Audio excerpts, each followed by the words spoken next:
Sesampai di dermaga, Kanjeng Sultan Pakubuwono mengantarkan Untung Suropati beserta Laksamana Hang Tuah dari negeri seberang. Tuanku beserta tanda keris Kramatni Taming Sari namanya. Hamba selalu bela nagari Malaga, selalu tak lupa pada Nusantara, persatuan dan kesatuan saudara sesama bangsa. Hidup Malaysia, Malaga, hidup Nusantara. Berjuang ikhlas bangun nagari.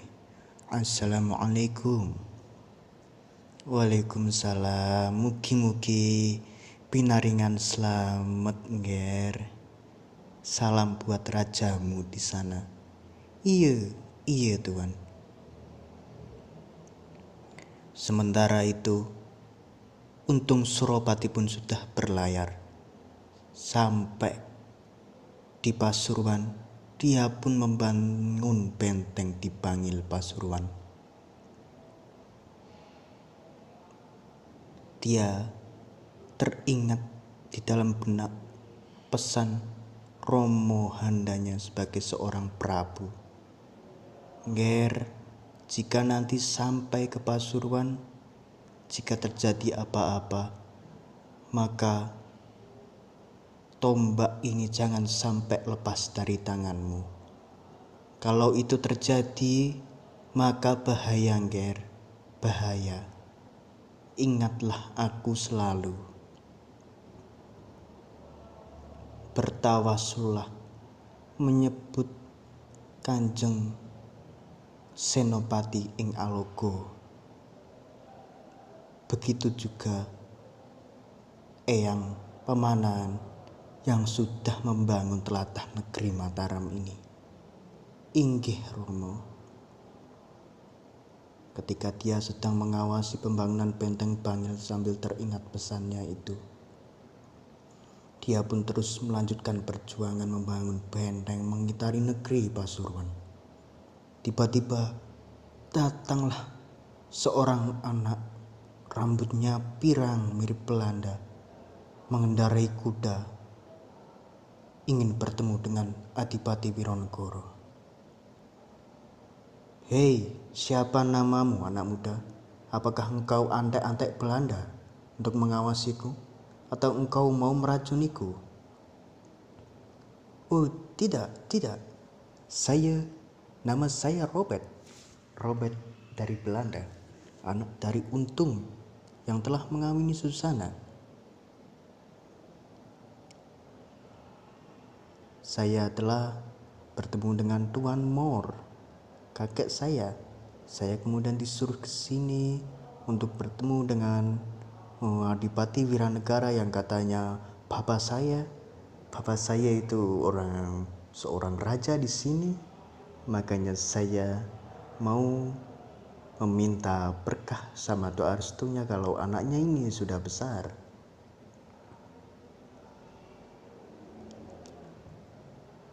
Kamu anak dari Susana yang kuberikan kalung berupa lafaz Raja Bismillah itu.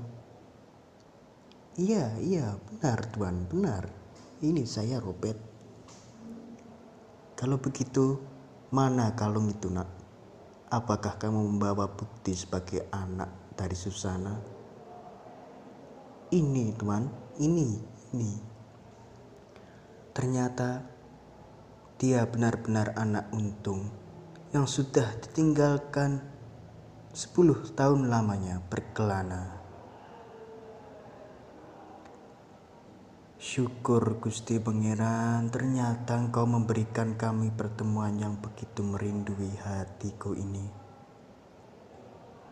Bagaimana kabarmu nak? Bagaimana kabar ibumu?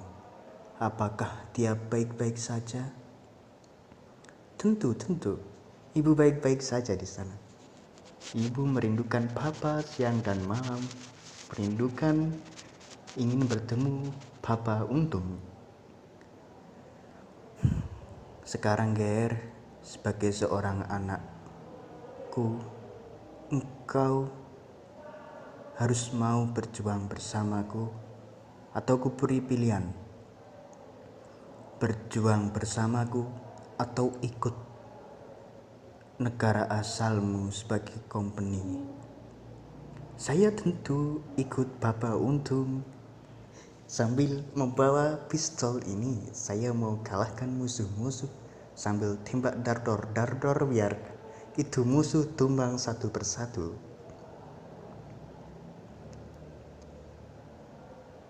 Apa Papa mau berikan saya senjata itu? Tombak ini, Ger? Iya tentu Papa, saya mau pegang, saya mau bawa itu sambil keliling-keliling lihat pembangunan benteng di sini. Apa Papa boleh izinkan saya Robert anak Papa ini? Robert Surapati, Untung atau Robert sama saja. Tapi Ger, jangan jauh-jauh dari sini. Nanti kalau tombak ini hilang, aku takut terjadi sesuatu di negeri ini. Iya Papa, bisa pasrahkan sama saya saja Robert ya. Tenang saja, it's fine, oke? Iya nak.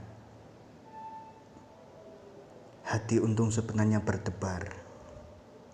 Tetapi bagaimanapun dia anak dari Untung, tombak pun diberikan kepadanya di bawah sambil berkuda mengelilingi benteng Pasuruan.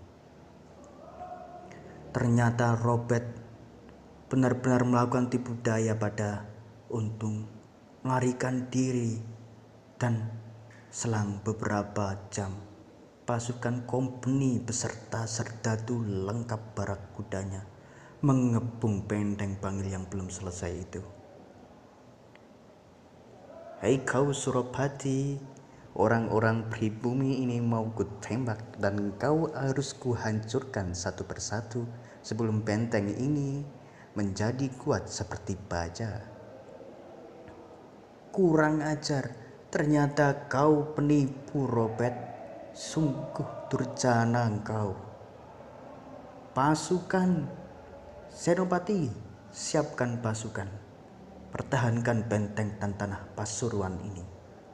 Pertempuran pun berlangsung sengit. Pasukan Surapati kalah jumlah dan kalah senjata. Robert sebagai panglima pun tertawa terbahak-bahak. Hahaha, mau sekali engkau aku tipu, ternyata ini tombak-tombak andalan kau ya. Ini sudah aku bawa dan kau sekarang tak bisa apa-apa. Untung pun berlari meninggalkan Pasuruan. Entah di mana dia kini berada. Perjuangannya pun masih terus dilanjutkan oleh anak cucunya. Mengenang jasa pahlawan sama saja bercermin tentang pembelaan terhadap negeri dan hak manusia. Bahwa sejarah tak bisa dilupakan. Menghargai pahlawan kita sendiri adalah menghargai diri kita dan bangsa kita sendiri. Itulah hakikat dari Untung Surapati, seorang anak Bali, seorang budak yang mau belajar dan mencapai kesuksesannya hingga menjadi adipati wiranegara yang masyhur dan harum namanya di tanah Indonesia.